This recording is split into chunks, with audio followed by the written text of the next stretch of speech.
Do you want to lead a profitable advertising strategy rather than micromanage it? Do you want to take the guesswork out of PPC or expand your advertising in other countries and languages? Then you're in the right place. At Databrill, our team of technical marketers and data scientists have poured years of experience into building the most powerful international automation tools for Amazon-sponsored ads. Our tools can handle large accounts with thousands of ad campaigns and millions of keywords across many languages.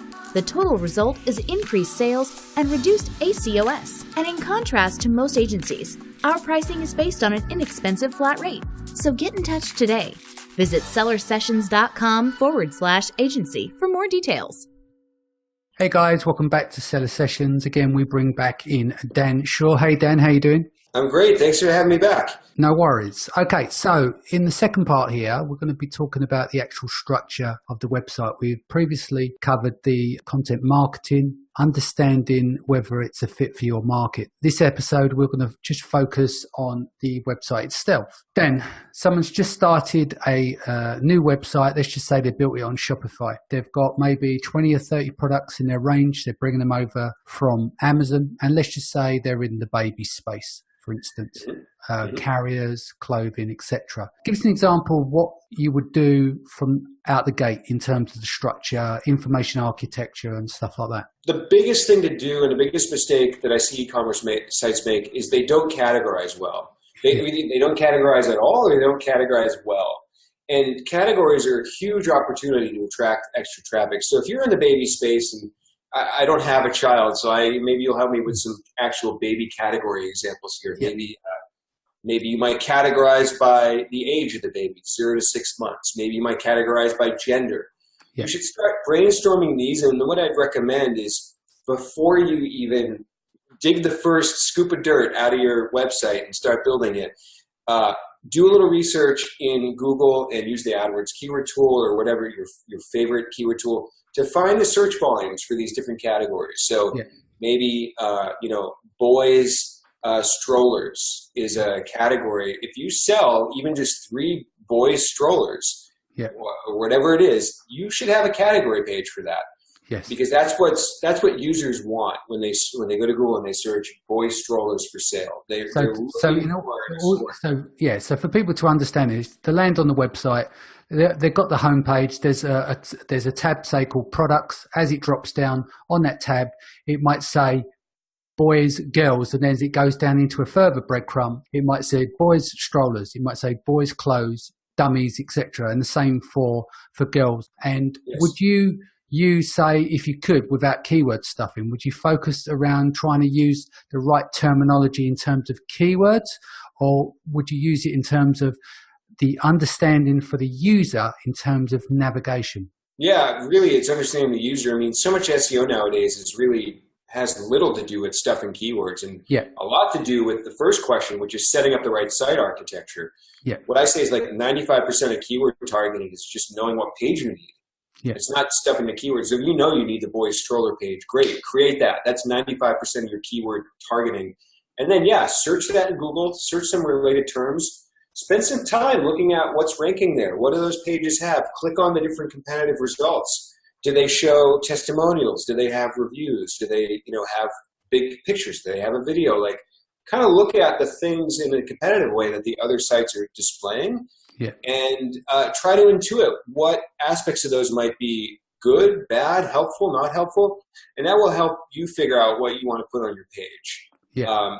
There's a big SEO myth or thing that people used to do, which is to put a whole bunch of text on a category page above the products. And they just do that just to throw text on the piece of content because they thought it was good for Google.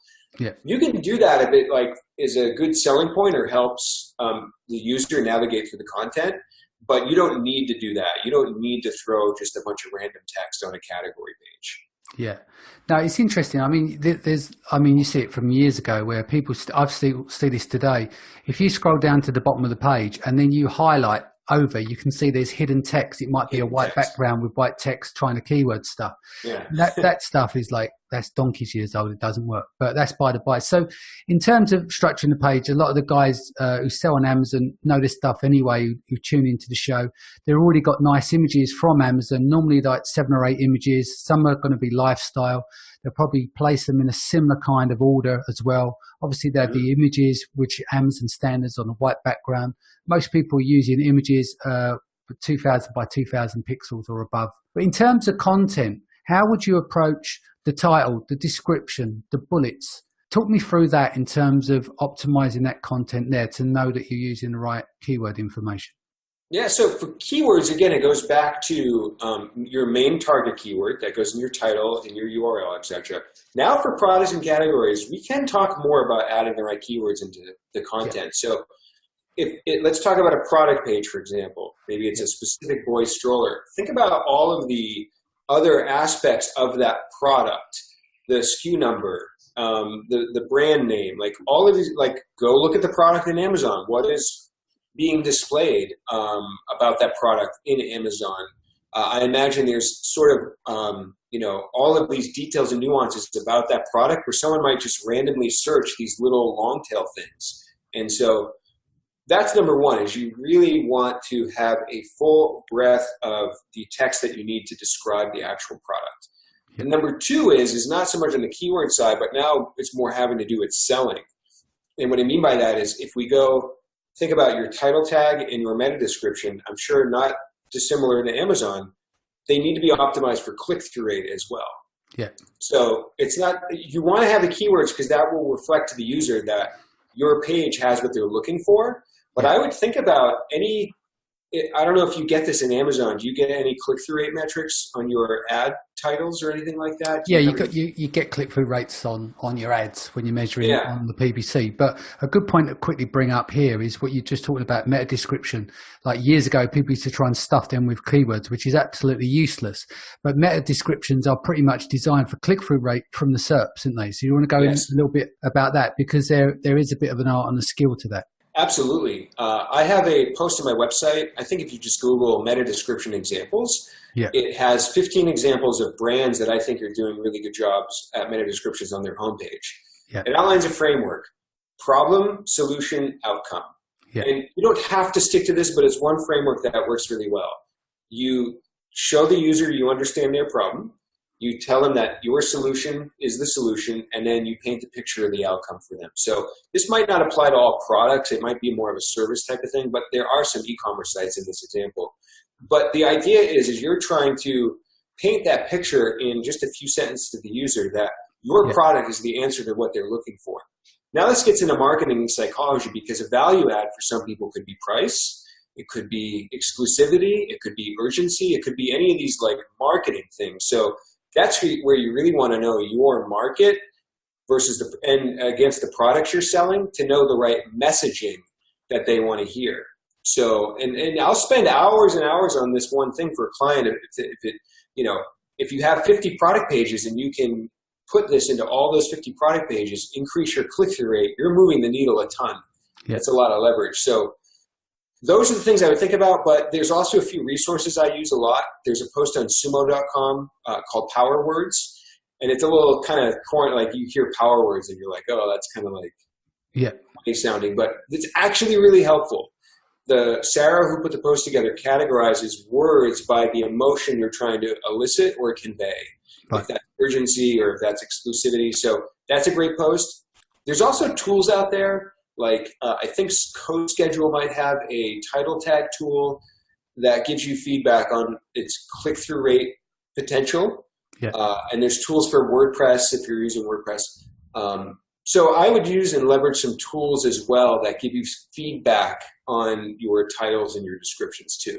Sounds good. And what would you say in terms of obviously trying to elongate the title in the Google search results with the meta description, again, in terms of lengths, and how would you manage to tie them in? Because obviously people can bring their content over from Amazon, but it's a very different space because it's at the bottom of the funnel. People are already on Amazon and they're to buy.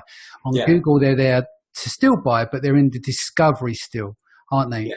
So how was the best way to engage in terms of length of title and optimal length of meta description, because obviously you don't want it truncated down and miss the message to the end user who's clicking through.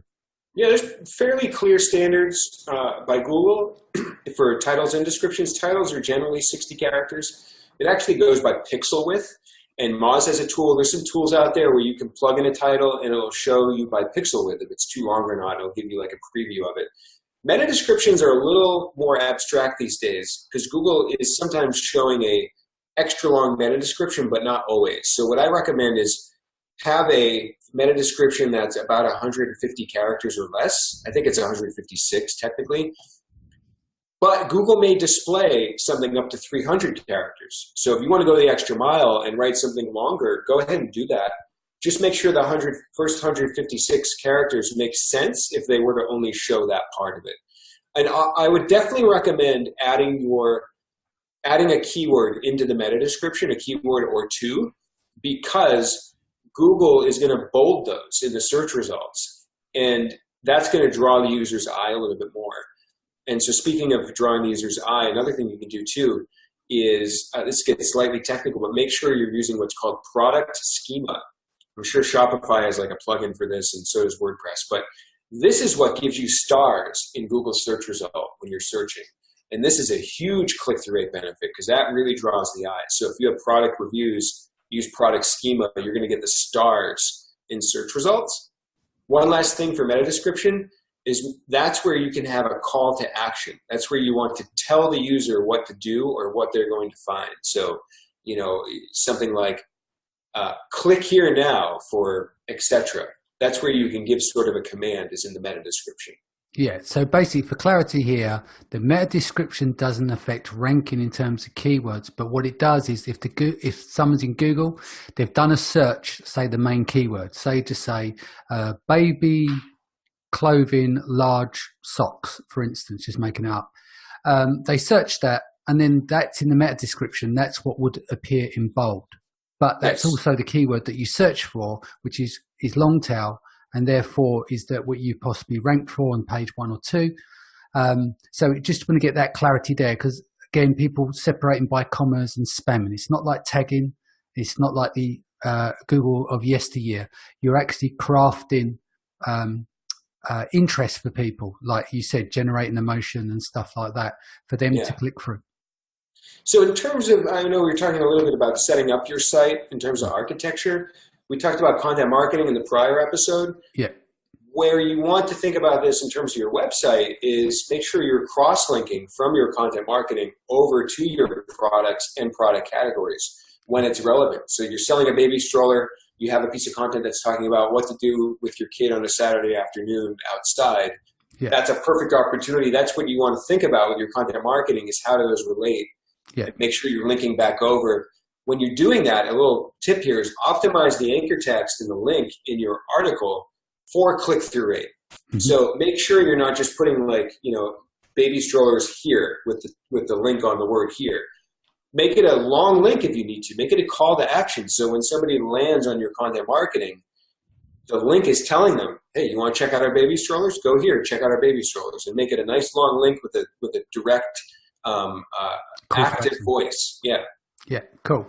So just to break this out a bit, so we just discussed the navigation bar. So we need to understand the planning behind that to make sure we've got good structure. Because the thing we didn't cover is that the last thing you want to be doing is changing your structure. So ideally from day one, you want to get your structure correct. Yeah. Because you want to avoid getting duplicate content, getting error pages, all different things can affect you. I mean, if you give an example, I ran a startup about 10 years ago now, and we literally put a blindfold on Google, and we were a magazine, social network, and everything else.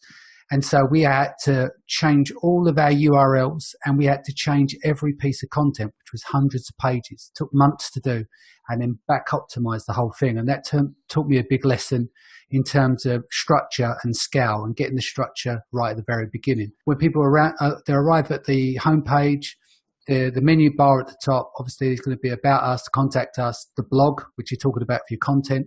And then obviously there's going to be your products, which will then drop into various different categories. Now you can get if you've got a larger site, you can create a hover over, can't you? What's the terminology used for when you want to create like long lists of different categories? And so the top now when it drops down, so yes. like a drop down? Yeah, because some of you got single drop downs and some of them have got multi-layer drop downs, haven't they? I'll tell you something about the drop downs. The clients I work with that have, there used to be a term for them, mega menus or the bigger drop downs. Yeah, the mega menus. Yeah. The clients I'm working with that have these their rankings are doing very well. Yeah. And I think that's because users can immediately jump to something else that they might want, no matter from what page they're on. So yeah. I like those main menus, the bigger menus that drop.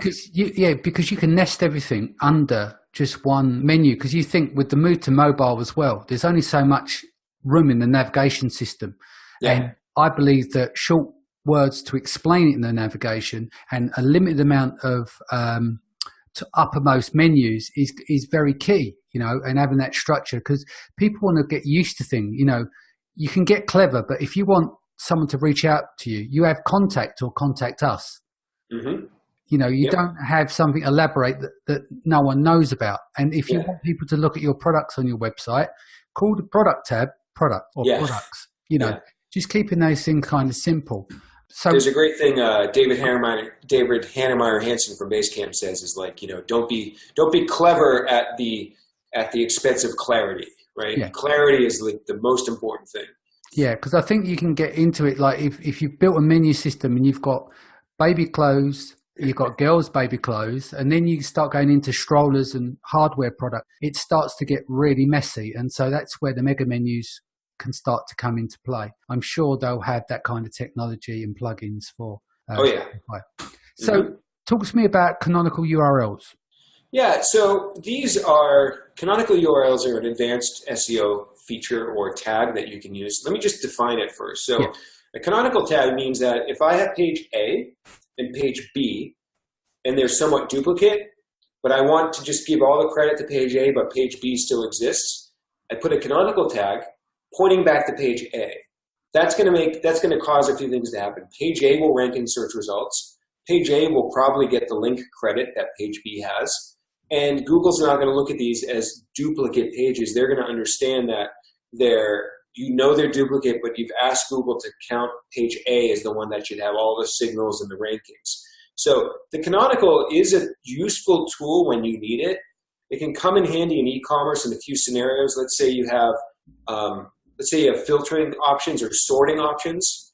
If you sort a category page by price, descending or ascending, or by new products or old products, it's the same content. It's just in a different order. That's often the case. And these platforms like Shopify and WordPress will automatically put a canonical on the sorting variations to point back to your main category page. So this can happen quite often in e-commerce scenarios, but most of the platforms out there nowadays kind of have these built into it. So you don't have to worry about that too much. It's usually kind of taken care of for you. Cool. So the best way to execute that in terms of the canonical URL, because you've got to think, one, it's got to make sense, and two, if you can get your keywords in there, it's going to make a difference. Yeah, I think a great standard URL structure for category pages is going to be domain.com/category/ the name of the category. Yeah. Then from there, what most platforms should do, like the best way to do it is any filtering, any sorting that happens after that should add parameters onto that, where now you're not changing the URL, you're just changing the parameters that are appended to that URL. So it's the same page, really. It's just changing the parameters. Okay, so like a lot of these things, the platforms are going to handle for you. But yeah, as far as the actual what you decide, like definitely, again, being clear. Make sure the category URL is the keyword that you're going after for that category.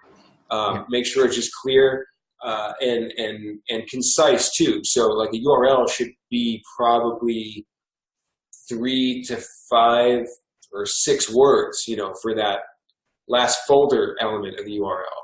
Gotcha. And just jumping around a bit, let's talk about the homepage now. This is not just related to SEO, but in terms of user experience as well. So a couple of things I want to talk about is that I've seen a lot of people use these deftly sliders at the top of the site. Yeah. They're really heavy. They Don't look pretty, but they're just conversion killers, aren't they? Yeah. Don't use sliders. They're like you said, I mean, they kind of looked, for a little while, maybe in 2011, they looked like shiny and fancy, but they're not going to do anything. They're going to slow down your page. They're going to probably annoy some users. They're going to probably not do a great job at conveying a actual message that you want to convey. They're usually just sort of thrown up there without any thought or strategy behind them. So, and it takes up too much real estate as well. Would you say a good idea would be some of your categories that you have them on the whole homepage and you have like a infinite scroll, so you can get all your products on, and that means you can get quite a lot in terms of content, like short descriptions for each of these products. And then, of course, making sure that your images are very well optimized because the page weight as well. Do you want to go into that? Yeah, so to touch upon infinite scroll, desktop, not a fan of infinite scroll. Okay. Number one, if you're a user, let's try to get to the footer and you can't get to it until it ends. Mobile, however, I like infinite scroll because that's the behavior we're used to on mobile. It's just scroll, scroll, scroll. So if you can configure that, desktop, paginate, mobile, infinite scroll, you'll be fine. But yeah, I think the homepage can be used, really to highlight your top categories, top sellers, the things that you want to put out there up front. And also from a marketing standpoint, you should be thinking about what are the most important messages you need to convey. Is it trust in your particular market? Is it showing testimonials? Is it having a video? Do you need to see and kind of feel the product? Do you have that kind of product? So I think you can really think about using the homepage in a customized way to put the best things forward that you need to do to sell your particular products. But I agree, it could be a great spot to, it could be long, and just don't let it infinitely scroll because that's kind of annoying on desktop. Because obviously you can have, if you've got 5 or 6 different categories, you can horizontally go across the page, have a category for each, show a number of images with a title and a small description, moves into the next category. And even with your blog, you can have your main posts at the bottom of the page before the footer as well. Because then that way, your homepage is going to be the place of most authority, isn't it? Yeah, absolutely. So it's good to get as much content on there within reason without pissing off the user. And like you said, put infinite scroll. So do you want to explain pagination and how that works? Yeah, so again, we're talking about category pages where you might have more than 10 or 20 products. Pagination is simply a way to display a large number of products within a category on multiple pages. Yeah. And for the user experience, it's quite simple. It's like you see on google.com. When you get to the bottom of the page, you can click the page number, you can click next, you can click page number 1. Yeah. That way the user that helps page load, right? Because you're only loading 10 products on one page. And the user can kind of browse that way. Now, from a purely SEO technical perspective, most platforms, again, are going to have the code in the background to add what's called a rel, previous, or next tag. Yeah. And all this is page 2 and beyond. It's going to tell Google, this is page 2. It belongs to a set of pages. Page 1's over there. Page 3's over there. And every subpage has these rel, prev, and next tags on them. That just helps Google understand this is a set of pages. And they're going to kind of like consider all those one big mega page, if you will. Yeah. So that's the technical thing. Again, most platforms are going to get that out of the box for you, but it's good. You can go in and check and look at your code and make sure it's in there correctly too. Superb. And in terms of page loaders, we're covering that anyway, because that's still part of SEO. Yeah. In theory, user experience we're getting into now. What are the best free tools people can use? Like one to test in multiple different types of browsers, and also tools out there to test the page load time. And what do you optimize for? What's a good page load for you? Yeah, so it depends on the tool. Some tools are webpagetest.org, Metrics, and the Google PageSpeed Insights tool. If you want to get fancier, you can even use Chrome Dev Tools. They have a lot of performance analysis features right within Chrome. For Web Page Test, which is the one I kind of go to the most, a decent load time on there is about 7 seconds. Now, these numbers are kind of relative to each tool. So the more you use tools and you're trying different websites and stuff, you're going to start to see patterns of the ones that are actually like a good number. Yeah. I want to mention the biggest thing that everyone out there has control over for page load time is your image file size. Yes. This is one of the top 3 most important and critical areas when it comes to page load time. I recommend to try to keep your images about 200 kilobytes or less. Mm-hmm. Now, I've had some e-commerce clients where they want to display like a big zoomed in version of their product, and okay, like maybe try to do that. If you're going to do that though, you need to have other elements of your page load under control. Otherwise you're just throwing on extra bandwidth. Optimize your JavaScript and other page scripts to take care of that first, and then you can offset that, can't you? And the second biggest thing is caching. If you can use browser caching, that can save, that gives you double, kills 2 birds with 1 stone, because repeat visitors are going to have the file cached on their machine. But for all the new users, because the repeat visitors are not hitting the server over and over again, all the new users are going to have a faster experience as well. So caching is a great way to increase your page load time. The biggest trick to this is setting the expiration dates for the different types of files. So for example, if your design changes once a week, you can set your CSS to expire after a week. So that way a new visitor will see the new design, right, when it comes out. Image files are good to cache, like 24 hours to a week as well, because those aren't going to change very often once they're up there. So set good expiration dates. That's how your caching can have the best result, the best benefit. Superb. Okay, let's leave that there. It's been great to have you on again, Dan. What's the best way people can reach you? So I'm most accessible on Twitter. It's Dan_Shure, Shure, like the microphone. And then my podcast is Experts on the Wire. It's on iTunes. It's on my website at evolvingseo.com/wire. And we have a lot of great SEO discussions, some technical, some content, some strategy. I even have growth stories from people that have started from nothing, and they talk about how they get to like 6 figures of traffic. So there's something for everyone in that show. Superb. And what about in terms of, you've done some Moz articles. Is there anything you can point people to? Yeah, I have a lot of, if you just Google my name and Moz, I think all my Moz articles will come up. But I think for your audience, one article that comes in mind they should check out is definitely the meta descriptions example one I mentioned earlier. Yeah. That will show them how to craft a great meta description. And I think one other one that's slightly tangent, but just might be interesting for people. I have this thing that I call prop words. Yeah. And what a prop word is a proprietary keyword that you invent, like Staples has the easy button. Mm-hmm. And it's just a big product, but this can actually help your SEO. And I won't go into it all here, but go check out the article because it might give you some marketing hacks and strategies to think about. Perfect. Thanks, guys, for joining us today. Dan, thanks for joining us. We look forward to bringing you back again soon. Take care. Take care. Thank you.